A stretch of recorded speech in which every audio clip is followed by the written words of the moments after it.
Ladies and gentlemen, welcome to the Future TV Ad Forum global virtual event, and more excitingly to the Connected TV panel. We're delighted to have a fantastic panel of industry participants here to help us really understand the potential of connected TVs as an advertising platform, particularly looking at the European market. We're going to roam far and wide in our discussion, hopefully identify what needs to happen in Europe to really unlock the potential of these exciting devices. We're going to look at data and targeting, we're going to look at programmatic, we're going to look at gatekeepers and lots of other fascinating topics. My name's John Watts. I'm an independent advisor to the media, technology and advertising industries, affiliated with various organizations. Some of you may know me as co-founder of a consulting business called MTM. That's enough from me. So to get the ball rolling, we're going to turn to our panel. And I thought, just to get things really off to an exciting start, we would ask each of our panelists not only to introduce themselves, but also to give us their views on why broadcasters and advertisers in Europe should be really excited about the potential of connected TVs as an advertising platform today in Europe. So, Paula, why don't you get the ball rolling? Who are you and why should we be excited? Thank you, John. So my name is Paula Colombo and I work for Mediaset. Mediaset is the Italian and Spanish leading commercial broadcaster. And I look after specifically of our tech and business development. So any new products coming from the convergence of media on digital. So really, let's say that connected TVs are my cup of tea. And I think it's a very exciting opportunity for broadcasters, but for the market. And we had proof of that, in the conversation we have with advertisers. All of a sudden you're coming from two experienced media, so digital and TV. You've learned a lot on both sides, and now you have the opportunity to take the best of both and put it together. What could have been probably mistakes you don't want to make again. And now we are trying to, to drive this forward with the best possible setting. Of course, there are challenges, and we are discussing, and there are new players coming into this field. There are new competitors that you never had thought about as a broadcaster, for example, or for example, manufacturers. The role of manufacturer is big question mark in this environment, but it's all very, very exciting. And also for advertiser, they get the opportunity to match the effectiveness, the impact of TV advertising, and then the flexibility or the targeting and other features of digital. So it's a great space to be, I think. Fantastic. So it's the best of TV and digital with great measurement and some attribution as well. Sounds good so far. Mihir, do you share the excitement? Hello, I'm Mihir, head of broadcast at Total Media, and we are a behavioural planning agency, independent agency in the UK. Yes, I do definitely share the excitement. Looking at it from an advertiser's perspective, connected TV opens up a huge realm of opportunities for advertisers. So, for example, I think the ability to target much more deeply than just traditional demographic targeting that we do on TV, that's obviously hugely attractive to advertisers. It's also acts as a cheaper access point to TV content for some advertisers. So it's opening up the market, kind of removing one of the biggest barrier, probably the biggest barrier to entry of TV advertising. And also it's an opportunity to use a TV environment to reach audiences further down the funnel. So traditional TV or linear TV is the best asset to it, is kind of reaching mass audiences. Whilst you can still do this in the connected TV world, it also gives you an opportunity to kind of plan and buy on a more one-to-one relationship and reach audiences further down the funnel. So yeah, it's a really exciting opportunity for us and something that I talk to a lot of our clients about. This is already becoming the most exciting panel I've done during lockdown. Jonas, I'm guessing just to add to the excitement, tell us a bit about what Pragmatics is doing in this space and why we should all be excited about connected TVs. Yeah, sure, John. I'm Jonas Olsen. I'm running all things video at Pragmatics. We recently launched our new header solution. And I think that I agree with what Paula said. I mean, now we're marrying the best of two worlds. You got the reach and the distribution power of television, combining with the potential targeting of digital. So I think this is really exciting. Obviously, like in all things media, people are still disagreeing about all things measurement and attribution. So if we can overcome all of those barriers, which I think we will, I think there is a very bright future ahead, because we as consumers want to determine when we want to consume and on what platform, and the new world of CTV and OTT actually gives us that ability. So So I'm super excited about this, and I think it's a bright future ahead. Austin, if we haven't already reached fever pitch in our excitement levels, can you add anything to where we've got to? Sure. I mean, I think the best of both worlds is definitely what we all want. And I think the kind of effect between consumer, publisher, and advertiser is some of the promise that programmatic has always had. So how you kind of bring together the flexibility and ability to buy, as well as kind of the on-demand nature of people probably consuming more because they can fit it into their schedules better, really allows for better storytelling. So one thing that I focus on at Xandr is video market development across EMEA. And so that really helps sit on buy, sell, and marketplace, all about kind of how to bring that fever pitch and excitement to more kind of a reality for the stakeholders. And I think that's kind of where we're getting to about like, who's going to get the savings, who's going to get the efficiency and the benefit of a more digitized television. Because to me, the excitement is just born out of the fact that TV is powerful. TV can really reach people, and storytelling is something that I'm passionate about. And I think that that's kind of where being able to get good content and get content the right sort of economics to encourage that type of feedback loop is really what I like. Great. So that's an exciting start to our panel. Let's step back a second and just try and really understand the landscape today and see if we can give the audience some insights into what this landscape looks like. Paula, I know you've been working at Publitalia across the Italian landscape for some time, and I'm guessing you have a pretty good view on what's happening in other markets. How does the landscape vary country by country? There's obviously a lot of variation in different European markets. Can you give us a flavor of that variation? So I think there are, you have, for example, the UK, the Belgian market, Germany, and now Italy are quite advanced. And that's due, mainly, I think it was due to the tech setup. So you have, I call it set-top box countries. So take like the UK, for example, where Sky AdSmart opened the way, but then I had many others joined. The same for Belgium, for example. So where owning the technology helped develop that piece of the ecosystem to enable connected TV advertising. And then you have, for example, Germany and Italy are more HBB TV market, which is a middleware on the TV set, on connected TV. So basically that you don't require any other extra device. And that's a standard now on TV sets. The only concern in that is that you don't own the technology. And so you're relying on the manufacturers to develop the standards as they have been written. And it's maybe not always the case. So you have some technological challenges. But I think what's common to all the market is the interest that connected TV and addressable TV has generated.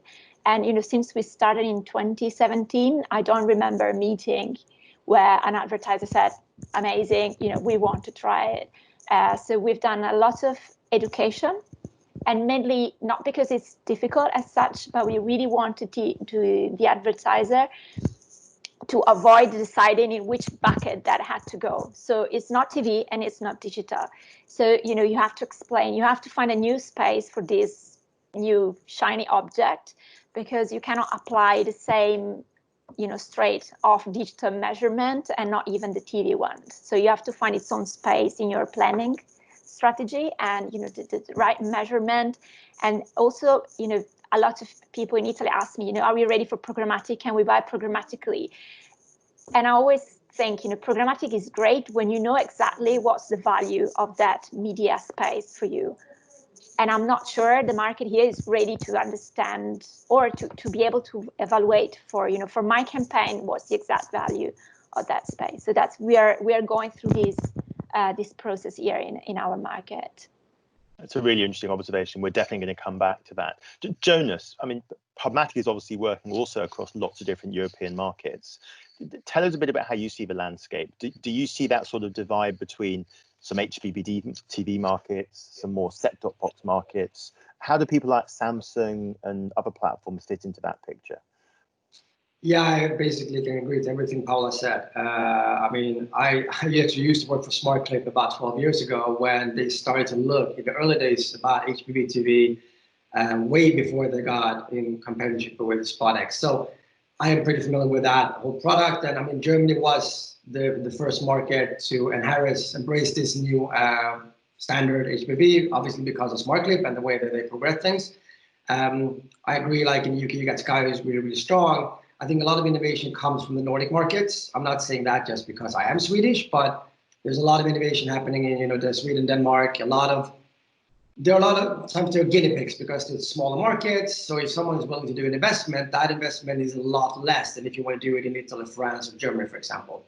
I do think Europe is interesting because in a lot of the other markets in the world, in the US and in Russia, it's one massive country with the same rules.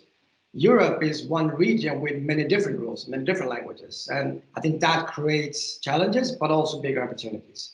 When it comes to likes of Samsungs, and I would also say the Rokus of the world and some of the distribution platforms, they will come into Europe and they will fight for their place. I think they will have a lot harder time because of very strong broadcasters and very, very strong legacy media companies in these respective markets that maybe they have had in the US. And also we have GDPR and we have different kind of data policy rights in Europe that they're not maybe used to. So they will have a place, but that place is probably not going to be the same as they have in the US. That's my take. I mean, Austin, you started your career in the States, I think, and have been in the UK for a while now. What do you see as the big differences between the US connected TV ad market and the UK one, based on what you've seen so far? I mean, a big part of it is the scale. So, being a consumer in the US, there's tons of apps, tons of OTT devices, tons of ways to access content. And I think some of that, I remember when I lived in France, Netflix hadn't yet come to France. And when they did, they had a lot of battles back and forth because France wanted 70% of the content to be French. And they were kind of like not able to supply that, I guess, at the time. So they made their headquarters Luxembourg, I think. And as I've learned more about the UK space, you have the BBC that's, not ad supported. And you have other major channels where there's some really, interesting advancements in like broadcaster VOD. One phrase I've heard a bit here is televod. So I think that element of like the audience is really shifting and audience is really going to things that are not BVOD is slow. And so it seems like we have time, it's like we kind of have time to plan, to get everything in order and then kind of execute in a much savvier way because some of the audience shift is just not there yet. Mahir, from a buy-side point of view, when you think about connected TVs in the UK, how do you think about them fitting into the existing advanced advertising ecosystem? We obviously have AdSmart for nearly a decade now. It's not a new product, and it's very much a set-top box-based product. But we also have increasingly the opportunity to deliver ads onto TVs via broadcaster apps on platforms like Samsung and so on and so forth. How do all these bits fit together in your view? So I think the opportunity, as I kind of said up front, is really exciting for advertisers, and it's opened up the market a lot more for advertisers. I think the confusion here is exactly kind of what you were saying, that there's so many players that are arriving to the market, and in what is a relatively short period of time in kind of technology lifespan, it's become incredibly saturated already. And for a buy side, it's hugely fragmented, and it's when you present plans in front of clients, do you have tens of lines of different kind of CTV providers or AVOD services, whichever way you want to look at it? Or do you look for kind of a more aggregated approach that, say, a Finecast or a Freewheel may offer you, with also the benefits of their targeting capabilities as well? So they would kind of play in a bit more of the addressable space like AdSmart do, but that's on linear TV. But then, as Jana said, that there's the likes of the Samsung, which talked about, there's Rakuten, and there's Roku, and there's various other services. So whilst it's great that there's so much content and we're beginning to see audiences move to this content, maybe not at an accelerated rate. I think Austin referred to it, that BVOD is still incredibly popular, and in the UK, and especially in lockdown, we've seen that BVOD has really kind of thrived. So maybe that shift to AVOD services isn't happening at the accelerated rate that as an industry we've been anticipating it happening. So I think there's still a lot of confusion, and it makes talking to clients quite difficult at times when you're talking about the best way to buy these different contents and reach audience in different environments or in the only environment where they consume TV. But the opportunity is exciting. Can I ask just briefly, do you ever talk to clients about something called connected TV advertising as if it was something new? Or are you just talking about TV advertising on TVs which happen to be connected, which means you can get lots of other cool stuff on them, but they're just TVs? It's just TV advertising. I think it depends on the client and it depends on the objective of the campaign. So there's a lot of clients, and especially because of the size of our agency, we have a lot of clients who are regular TV spenders, and we kind of talk to them about connected TV advertising as it's in the same way broadcast VOD maybe 7-8 years ago was an addition to a TV plan, that this is a further extension to a TV plan, a way of building incremental reach. But also it's a great way to talk to advertisers who maybe are scared of TV or don't think TV's for them or can't afford TV. We talk to them about connected TV being this big, shiny, not new product, but a new aspect of an existing product. So Paula, when you think about the advertising capabilities that you particularly associate with connected TVs as opposed to normal, good old-fashioned linear TV advertising, again, just to tease it out, what's really new? What new capabilities are we bringing to the market once a TV is actually being connected to the internet? So I think definitely, as we said, is the targeting. So we call it, we don't call it connected TV advertising, but we call it addressable TV. So that's because effectively, the first year we had 50% of the campaigns that had a targeting. Last year was at 80%. So it's really, the market really got the value, and it's all sorts of targeting from geographic targeting for more audience targeting. Also the audience that's that has connected TV and using connected TVs or video on demand on connected TVs is much younger than the average population. So you already have a target there. And I think they also like, tracking everything that's happening on that TV set. We can target people that have not been exposed to an ad, or like a linear ad.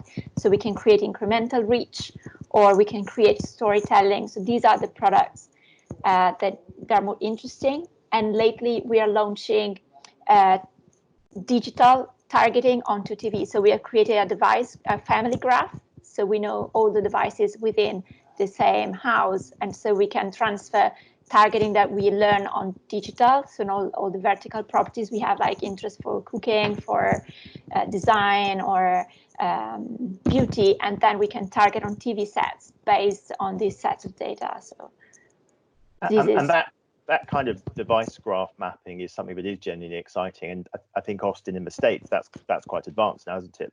Lots of companies playing in the connected TV space are offering that kind of capability. Yeah, and what it made me think of is like kind of an identity shift for a broadcaster, right? They now get to think of themselves as a really data-rich kind of media cell versus just, a show type. I mean, obviously there was always a relationship between the demographic and the show that it was going to run, but I think if they have omni-channel assets, if they have, that login kind of information, there seems to be a lot of different ways that they can kind of take that. And I think that's kind of what we're speaking to a bit too about education, is like really understanding where everybody is and then how to kind of leverage these tools instead of sort of keep them at arm's distance because the audiences haven't shifted yet as fast as they have in the States. So Jonas, a final question before we move on from this data piece to you. Obviously, there are some restrictions in Europe around GDPR and other things about how we map device graphs and how we resolve identity in the connected TV space. What is really possible today in Europe from that point of view? Are there things which you can do in the US which are quite hard to do in many European markets at the moment, or are we still seeing that kind of regulatory framework evolving in the TV space, in the connected TV space? I mean, I think sorry, it's the most horrible question, and I apologize. Yeah, no, thanks a lot. I really appreciate it. No, I think the US is not, the question is not, is the US going to follow EMEA? It is, they have started, CCPA is coming. And I mean, they're going to probably apply some of the data regulations we have seen in Europe. So until that happens, yes, you can use credit card data. You can use a lot more sophisticated data sources to target your consumers, which you cannot do according to GDPR, and especially not according to e-privacy. It will come whenever they agree on that. I do believe that, as Paula said, there is a lot more we can do. I mean, you can, for example, play around with the content. The content pretty much can tell who is consuming that specific content, what can you pass in the bit stream, and just the fact, and what I like the most is, for example, if you're a brand today and you want to buy a show around Christmas, you are doing an upfront and you're paying for that now. In this new world, with all the data that Paula said and that Austin said about playing with the content, you as an advertiser, you can buy that specific user in real time, playing around with all the content and all the data. And I think that is going to be the beauty of this new world of television. And the regulations will play their part, but I think as smart as our industry is, we will overcome that with some new things that will be applicable for everyone. What that is, I don't know, but I'm pretty sure that we will come up with something. Okay, and then a final quick question just to finish with our section, mapping the landscape. How do I currently buy connected TV advertising as opposed to just buying a TV campaign? And I guess I'm particularly thinking about the role of DSPs, in this space, which is something new that we haven't seen in TV in quite this way before. I mean, Austin, do you want to start by just giving us a sense of what's different here about how we can transact with connected TV advertising as we bring some of those digital practices into the TV ad market? Sure. The ability to, use your platform, upload your parameters. The Xandr platform has ability to do things that actually mirror television a bit, creative splits, doing flights that really mirror kind of how TV is bought in terms of day parts. All of that kind of stuff, I would say the idea of getting down to maybe more show level and stuff still does require a bit of a relationship sometimes with supply. But what we see with our partners in the broadcast space is that, whether it's our agency partners doing the deal directly with the broadcaster or, the SSP themselves packaging up those deals, that's kind of where you're getting access. So access, identity, and context are kind of the keys of buying. And CTV, while it may have some limited scale, is still plenty that you can do with a direct relationship to grow it. And Jonas, I feel duty bound to give you a chance just to quickly sing the story of what Pragmatics is doing in this space. You're obviously looking to enable a different type of demand and buying and selling into that space, into the connected TV space, right? Yeah, I mean, I don't think it's, I don't want to speak about what we're doing, because, obviously it's interesting and everyone read the news, but I think the most powerful part about all of this stuff is that it's not when I talked to a publisher when I was living in New York, and this publisher and their distribution platform claimed that 95% of all of their supply was sold on IO basis with a fixed price. So my question was, why don't you want to see that dynamically change by increasing bid density, which obviously they want to do. At the same time, the buy side, they don't want to get forced into buy share of voice or buy on an IO that they've done for the last 5-6 decades. They want to be able to bid on that just like everything else. So I think header bidding will play a massive part in the future, or at least unified auctions or parallel auctions, because buyers want to buy based on the data they know. Publishers want to make more money, and we need to create that user experience, like Austin said. And to do that, we need the speed, which currently waterfall setup doesn't have. So Paula, I feel I have to come to you inevitably. Actually, sorry, let's go to Mihir first quickly. Mihir, do you think the buy side is incredibly keen to see things like header bidding coming into the TV advertising space? I think it's the age-old question that every agency faces, is kind of where should a lot of the video inventory sit? Is that part of the AV or TV team, or should that sit with the digital team who are already experienced in the programmatic buying space? So, and I guess because of that exact question, there is the programmatic option to buy CTV, or there is the managed buy services as well to buy CTV. So generally what happens is, I'm lucky that I'm from a relatively small agency and that I work closely with the head of digital. we can be quite fluid and decide, depending on what the client's objectives are and how familiar they are with the TV landscape, which team that kind of sits with. But there's many other traditional TV buyers who would probably be quite scared of looking at a completely kind of foreign way of buying to them. But equally, there's probably digital teams that are itching to get involved in the TV landscape as well. So I think it all depends who you talk to. I know that's not really the answer that you were looking for, but it does. It depends who you talk to, I think. It probably reflects the complexity of the world. Just very briefly on that point, at the moment, is it fair to say that there's an enormously wide spectrum of prices for different pools of video inventory, all of which essentially are being delivered into the same households on the same TV sets?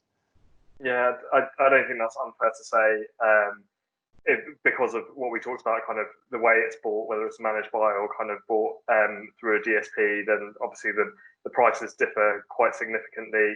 The levels of targeting, also the services, whether you're going between BVOD, AVOD, addressable, etc. There's so many different elements to it, and so many different buying methods that inevitably the price kind of it kind of spans quite a wide range. It's not unfair to say that. So Paula, oh sorry.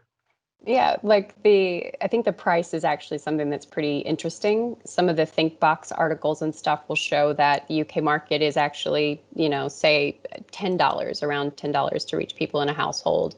And the US market is 4 times that. So, I mean, the cost of, a traditional digital campaign, $10 sounds manageable, right? If not cheap. So a lot of times I think the digital, just when you're telling a TV buyer that digital is going to be a little bit more, they're not sure why they should go for that, as well as the currency of it is different. Well, I think this is where there is a set of issues to be thought through during the 2020s, because we now have a convergence on one platform and device of everything from YouTube to Tubi, Zumo, Pluto, to very high-end peak time primetime entertainment attracting audiences of 25 million. And the spectrum of prices is getting very wide, but it's theoretically possible to buy all of that, and it's all on the big screen in the same household with the same audience. It feels like that's going to work its way out. I mean, Paula, as our broadcaster representative on the panel, do you look at all of this and feel a slight sense of trepidation and anxiety?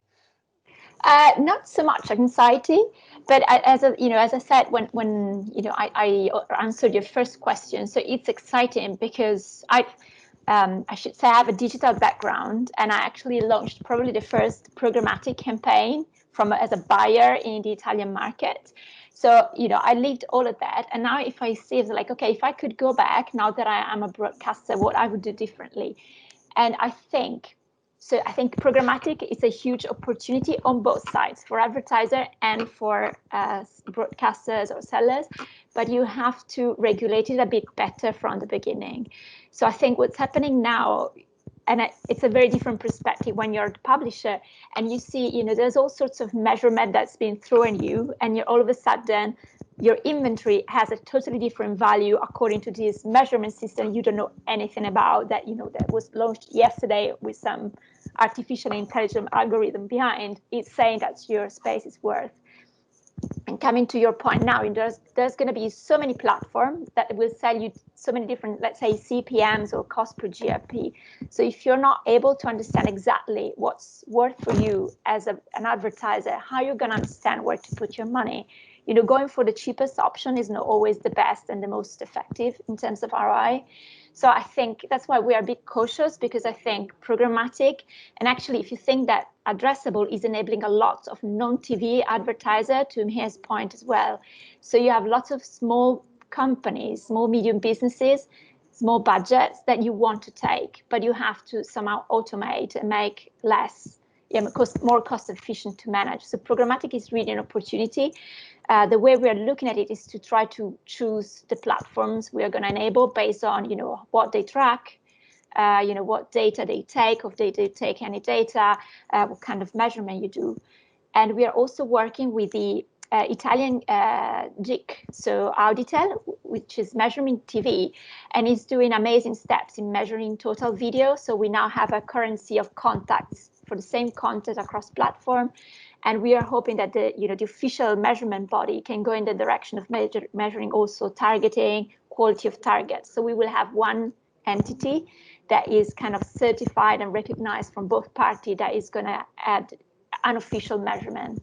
So it's more transparent for everyone. So that's, the vision. Of course, there are lots of external factors coming in. For example, in all the fragmentation, it's a great space for the Googles of the world to step in and, create standardization. It's a one simple thing. They would go, with a DSP that would give to me here, look at these, you have all the buying systems, those all measured, and that could be dangerous. But we're working this direction. We are also talking to the other broadcasters, because of course it has to be one solution that is, consistent for the market, not only for us. So Jonas, let's pick up a little bit on that, on the fragmentation and measurement questions there.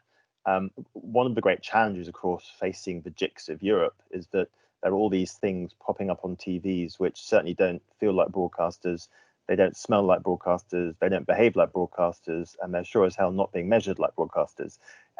How do we plan to deliver a campaign across all these different pools of video inventory? Does measurement need a rethink, or actually is it less of a problem than we might think?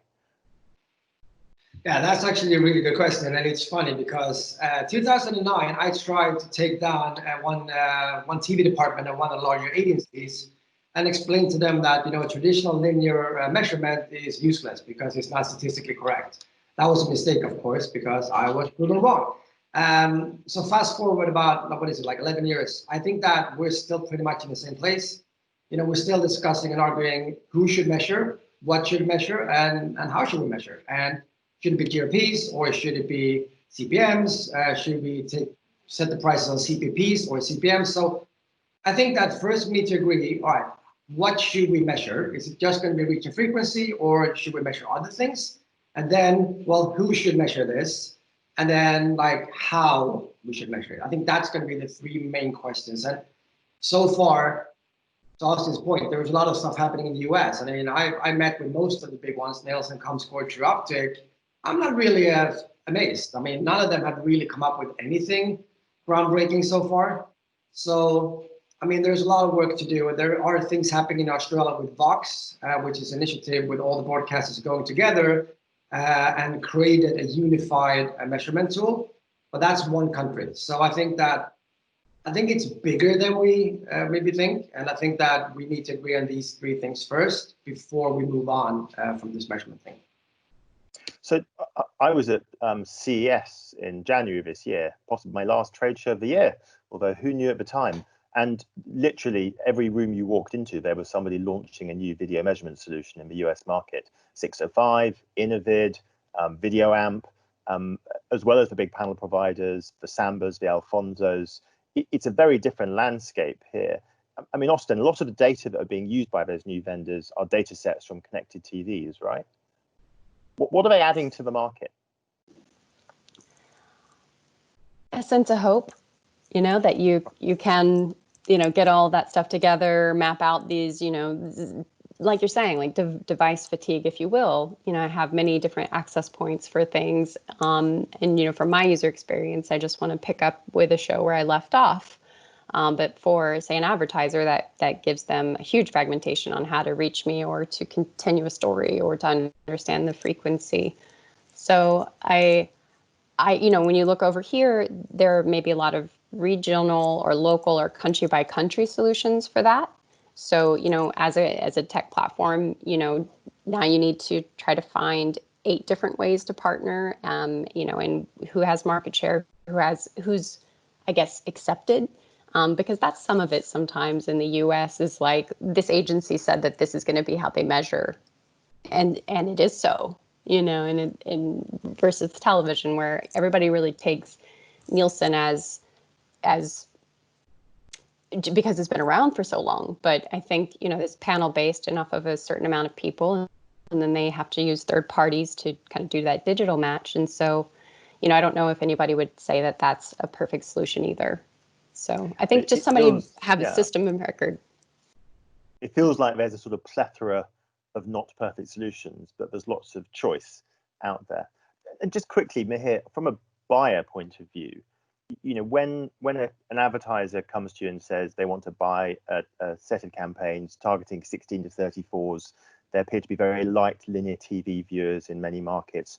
So we want to buy some traditional linear TV, some BVOD. We want to top up on YouTube, you know, and a few other bits and pieces.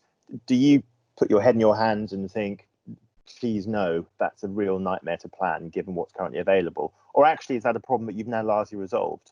And I'd love you to think about it both from a kind of single country point of view, but then also delivering that regionally across, say, 4 or 5 European markets. I think it definitely was a head in hands moment. And I actually think the biggest head in hands moment is when you put together a plan, they ask you to convert everything back to a GRP or a TVL, whatever you want to call it. And then you're busy trying to make up universes and do the conversions, and it just doesn't work. And as much as you talk to clients about that not being the metric, unfortunately, they always want to know how many GRPs their plan is achieving. I think providing it's clear to the client what the best attribute of each service is and what role they're going to play in a combined plan. So linear TV, even though 16:34 ads is clearly declining across the world in terms of their viewing figures on TV, it's still the biggest reach driver. Then you'd use your kind of addressable TV, like your AdSmarts of the world, to do the precision targeting, and you use your BVOD and your AVOD to kind of do the incremental reach and the extension of reach. And I think that's true of many markets. But as we kind of touched on it at the very start, if you look at Europe in itself, there's all the markets are at different stages in terms of their capabilities and also their consumption habits. And then that does make it very hard to give a kind of one solution fits all across. And we never should give a one solution fits all across various markets. But there are ways to have these conversations with clients, and even kind of fitting in where the likes of YouTube and social video fit into these plans as well. They all have a role to play. But I think with clients, we have to make it really, as agencies, we have to make it really clear up front what the best attribute is of each kind of video platform and what role they're playing in that campaign. And there are lots of promising initiatives underway. The WFA initiative, there are various initiatives in the US looking at designing approaches to really come at these problems from a more consistent cross-platform media neutral video way. So progress will be made, I'm convinced. We're into our final 5 minutes. So I thought we might try and do, just to sum up, having sort of given everyone a sense of what connected TVs potentially bring to the European market, is to think a bit about what the priorities are for really unlocking and realizing the full potential of this exciting newish medium during the course of the 2020s. We've identified a whole set of different problems and issues. What are the priorities in the next 12 to 18 months for sorting these things out? Why don't we do it in reverse order? So Paula, why don't you lead us in? If there's one thing you think Europe's TV industry needs to be doing in the next 12 to 18 months to really realize the potential of connected TVs as an advertising medium, what is it? Measurement, I would say. You sort measurement out. And specifically the measurement of the non-TV components of what's being consumed on a connected television. So streaming services, YouTube, this sort of stuff. Let's say standardized measurement, so you can actually compare and somehow resolve fragmentation from one point of view. Okay. Mahir, the big priority to sort out from the buy-side point of view? I was asked what my bugbearers are with the CTV world a couple of weeks ago. And I would say the first thing is the terminology. And that's more an industry thing than anything else. That we talk about CTV, advanced TV, OTT. We talked about the different meaning of addressable on this platform, and that's fine for us. But when talking to clients about it, it becomes so confusing for them. And I think the more you confuse clients, the less they trust things. And then I completely agree with Paula, is that some form of unified measurement, it would make it so much easier to us as advertisers to prove to our clients that these things work, and also that the inventory is going out in the places they desire. And also being able to talk about plans a bit more holistically than in silos that we kind of have to talk about it at the moment. Jonas, the one big thing we need to fix in Europe? Measurement's gone, so we need something. Yeah, I mean, they stole all of my good things. I think the transparency piece. I think the transparency piece is going to be like as important as measurement, because without transparency, clients will start budgets, and it's just going to have a bad impact on the whole industry. So I think transparency and measurement are the two big ones for me. And Austin, last but not least, it gets harder as we go along. Anything else that needs to get fixed in the next 12 to 18 months, in your view? I mean, I think those are the starting points. The currency piece, I guess, is how you could take another slice at measurement. How can you really sort of value each impression or each household when it's very hard to understand how to speak about them, and then how to kind of measure that and validate that and kind of get the stats on the reach and the frequency that you actually achieved. Fantastic. Measurement, transparency, currencies, and the terminology. That sounds like a good checklist of things to sort out in the next 12 months. A massive thank you to all of you. I found that fascinating and really interesting as ever. Enjoy the rest of the festival. Virtual TV Global Forum Ad Day. I get my language confused. Stay safe and hope to see you all soon. Thank you. Thanks, everyone.